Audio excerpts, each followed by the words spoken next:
Bike চালাচ্ছ? আরো জোরে baby, জোরে চালাও, আরো জোরে। ঠিক আছে বেবি, চালাইতেছি, টেনশন করো না। হ্যাঁ এবার ঠিক আছে, আরো জোরে জোরে জোরে জোরে। ঠিক আছে বেবি, এবার 100+ করে চালাইতেছি। ও ইয়েস, ও ইয়েস। ইয়েস, এবার ঠিক আছে। ও নো, আরো জোরে চালাইতেছি।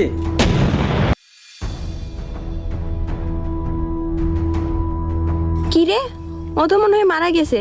এখন আমার কি হবে? যাই হোক, আশেপাশে তো কেউ নাই, কেউ দেখার আগে আমি এখান থেকে চালু চল পালাই যাই। আগে নিজে বাঁচলে বাপের নাম, আমি আগে পালাই।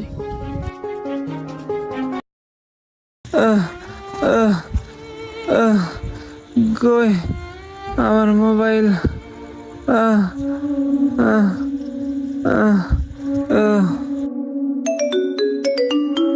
কিরে, এমন সময় আমার বিশালে কল দিছে। হয়তো আমার জীবনও কল দেওয়ার কথা না, আর মনে যে অহংকার, তারপরও কল ধরে দেখি কি লেগে দিছে। হ্যালো। হ্যাঁ বন্ধু,